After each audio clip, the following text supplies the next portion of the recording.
My Naija people don bring ogbonge Bishop news story. My name na Nehi. Make a sharply yarn on some tori wey be say it just happened.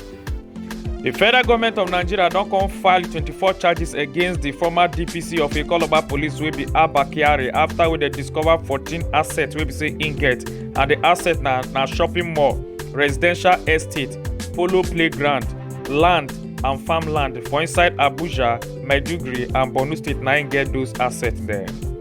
One lady don come suffer ogbonge wunjure for her leg after wey she try to use escalator wey no good at all for inside Murtala International Airport wey dey for Lagos, wey make blood come dey rush full everywhere for ground. 38-year-old Pastor Israel Adebayo, Ikoloba of Ogun State Command, don come arrest am say because im go force knack kpekus of 14-year-old girl wey be im church member, and na im be the general overseer of Beloved Chapel wey dey for number 9 Yanowura Street off Owonikoko Street, Agbado area for inside Ogun State.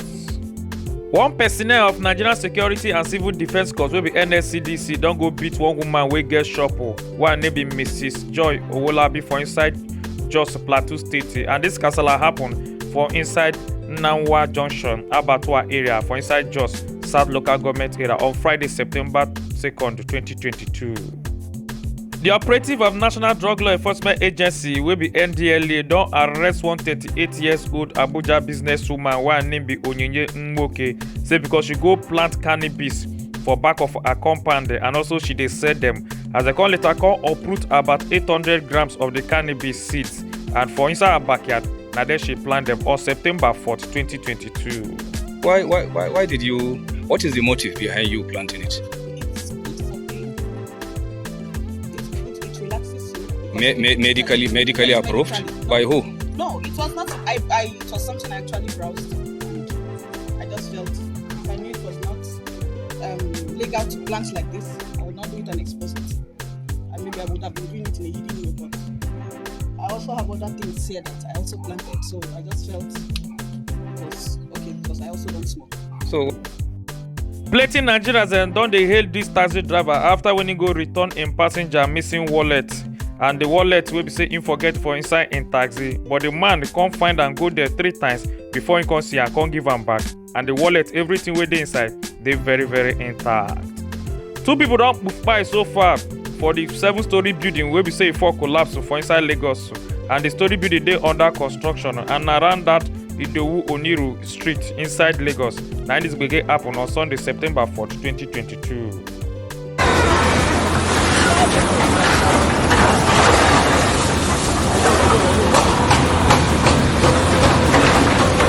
Plenty people don dey run for their life, as so many other ones they don dey cry after wey fire burn their houses because of tanker wey say for come catch fire for Ajayi Farm bus stop along Matogun Alagbole Akute Road, Ogun State.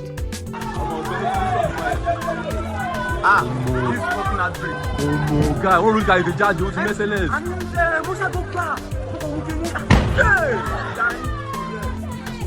53-year-old physical challenge man wey be Enyarenwe Osaramo Emmanuel, the National Drug Law Enforcement Agency wey be NDLA don arrest am for inside Murtala Mohammed International Airport, Ikeja, Lagos, say because im carry some drugs when im wan carry take enter inside Italy. Na there they come catch am, and about 5,000 tramadol tablets na im carry. CCTV camera don come capture as Omila bandit dem dey shoot one house, one try break enter inside the house for inside Funtua, Katsina State.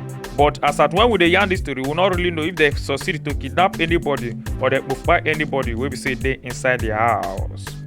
The Brigham University School Management wey dey for inside Abuja don suspend the student wey be say jump body to take beat one new student wey start the school. But on top this video, as they come see the boy wey like that, where one other boy come dey flog am, dey slap am for head.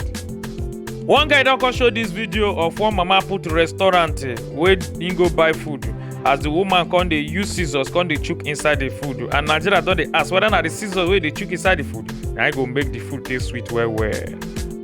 Honorable Bayagbo don come yarn say politicians dem must learn lesson because of this obedient movement wey im call the obeistic obese, as im come yarn say the lesson wey dem need to learn so Nigerians, especially the Nigerian youth dem, say they don tire for the old politicians dem.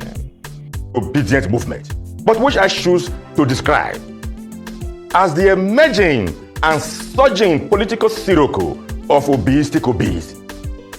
And what are these lessons to be derived here from this obeistic obese? It is that one, Nigerians, and particularly the Nigerian youths, have become completely dissatisfied. They've become languorous. They're in a state of lassitude. The Ogbonge producer will be Mastercraft don't come out to come yarn in mind though, as in come talk, saying don't become blessing to Nigerian music for so many years now. As in come yarn is and he go continue to dey do well as a legend will be say him be. As in come yarn say meanwhile say Hades don't choose to come ignore him for all the good work we say don't they do over the years and they don't agree to give him any award to use the whole side. For on top sport story, the Nigerian athlete will be Nzubechi Grace Nwokocha will be win gold for inside 4x100 relay race where they run for the Commonwealth game. They don't suspend that say because he used banned drug and now on Saturday 3rd of September 9 they suspend that. As Manchester United don't come scatter the unbeaten game where we say Arsenal they don't they play they come as they beat Arsenal 3-1 yesterday September 4th 2022. Rashford into the penalty area, moves it up to Anthony. Anthony with a chance. Manchester United take the lead. The possession given away. Chance in the penalty area. Another chance for Saka. Equaliser for Arsenal. Can he score? He can score. Marcus Rashford. Oh, another chance here for Manchester United. Flag stays down.